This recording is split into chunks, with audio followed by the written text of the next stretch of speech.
Assalamualaikum warahmatullahi wabarakatuh. Oke, anak-anak, di sini Ibu akan melanjutkan materi pertemuan sebelumnya, yaitu penerimaan anggaran. Jadi, pertemuan sebelumnya Ibu sudah berikan PowerPoint kepada kalian mengenai penerimaan anggaran, yang di dalamnya Ibu sudah jelaskan apa sih anggaran itu, apa sih penerimaan anggaran itu, dan salah satu bentuk penerimaan anggaran, yaitu penerimaan anggaran negara. Oke, di sini selanjutnya itu ada tujuan pembelajaran. Tujuan pembelajaran di sini itu masih sama dengan pertemuan sebelumnya, yaitu siswa dapat menerapkan penerimaan anggaran. Oke, di sini Ibu akan mereview sedikit mengenai pertemuan sebelumnya, yaitu penerimaan anggaran. Jadi penerimaan anggaran itu apa sih? Penerimaan anggaran itu sendiri adalah suatu bentuk penerimaan yang berisi pemasukan-pemasukan, baik pemasukan untuk negara, daerah, maupun perusahaan. Nah, di sini itu ada bentuk-bentuk penerimaan anggaran. Apa aja? Bisa penerimaan anggaran negara, penerimaan anggaran daerah, dan penerimaan anggaran perusahaan. Untuk penerimaan anggaran negara sudah Ibu berikan materinya di pertemuan sebelumnya ya. Oke, di sini Ibu review sedikit. Sumbernya tuh dari mana sih penerimaan anggaran negara? Itu berasal dari dua sumber. Dari dalam negeri. Dalam negeri itu contohnya apa? Contohnya pajak, dari percetakan uang, dari pinjaman, dari hadiah, dari sumbangan, dan lain-lain ya. Dan yang kedua itu bersumber dari luar negeri. Contohnya apa? Contohnya dari pinjaman program, pinjaman proyek. Jadi kan kita kerjasama dengan luar negeri, kita bisa pinjam dari pinjaman proyek itu. Nah, itu juga merupakan penerimaan anggaran negara. Nah, di sini pada kali ini Ibu akan membahas tentang bentuk-bentuk penerimaan anggaran, yaitu penerimaan anggaran daerah dan penerimaan anggaran perusahaan. Oke, kita next. Di sini ada penerimaan anggaran daerah. Penerimaan anggaran daerah berasal dari mana aja sih, Bu? Nah, jadi penerimaan anggaran daerah itu yang pertama bisa dari penerimaan daerah, bisa dari penerimaan dari pusat. Nah, kita bahas penerimaan dari daerah itu dari mana, Bu? Dari pendapatan asli daerah atau PAD dan dari pendapatan lainnya. Nah, PAD ini apa sih, Bu? Jadi PAD ini adalah pendapatan asli dari daerah tersebut. Contohnya apa, Bu? Contohnya pajak daerah. Jadi pajak daerah itu kan berasal dari daerah tersebut ya. Terus yang kedua dari apa lagi, Bu? Dari retribusi daerah. Terus dari hasil pengelolaan kekayaan alamnya daerah juga.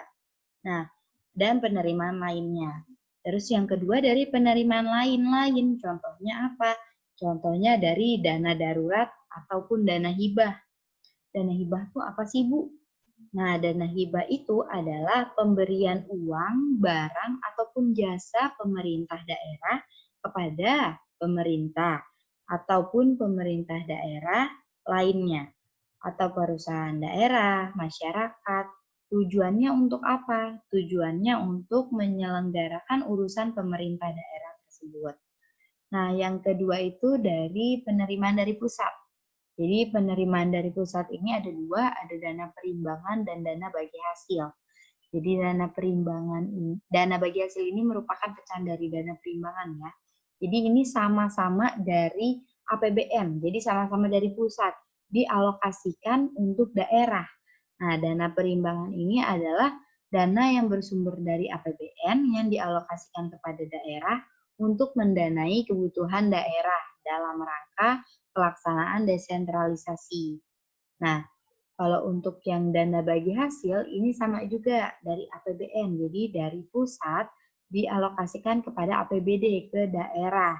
Nah, biasanya itu dia alokasinya ini berdasarkan persentase tertentu, karena kan dia dana bagi hasil. Jadi ada persentase tertentu yang memang sudah ditetapkan dari pusatnya, seperti itu.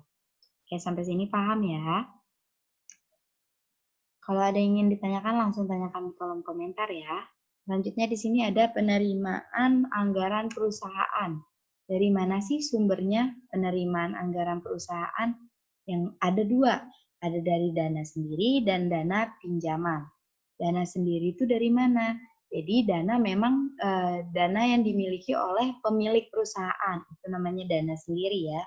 Nah, yang kedua itu dana pinjaman. Jadi perusahaan ini minjam ke perusahaan lainnya atau misalnya minjam ke bank ya untuk mendanai perusahaan tersebut, kebutuhan perusahaan tersebut ya. Nah, di sini ada bentuk penerimaan anggaran perusahaan. Nah, di sini lebih detail lagi. Yang pertama, modal dari investor itu juga merupakan bentuk penerimaan anggaran perusahaan. Jadi investor naruh modal di perusahaan itu merupakan penerimaan anggaran perusahaan. Yang kedua, hasil penjualan produk. Jadi perusahaan itu menjual produk. Nah, produknya ini misalnya cash. Nah, itu kan masuk juga ke penerimaan anggaran perusahaan tersebut. Nah, kalau misalnya nggak cash, misalnya kredit, itu kan jatuhnya ke piutang perusahaan. Jadi, tetap itu termasuk, jadi piutang perusahaan juga masuk ke dalam penerimaan anggaran perusahaan. Nah, yang terakhir itu ada pengurangan aset tetap. Nah, biasanya gimana sih caranya? Misalnya dijual lah aset tetapnya yang sudah ini atau ditukar tambah, itu kan jatuhnya juga penerimaan anggaran perusahaan. Oke, materinya sampai di sini dulu. Nanti untuk next materi selanjutnya itu masih materi tentang penerimaan anggaran. Kita akan bahas lagi tentang penerimaan anggaran selanjutnya. Oke, untuk materi kali ini, jika kalian ingin menanyakan, langsung aja tanya di kolom komentar.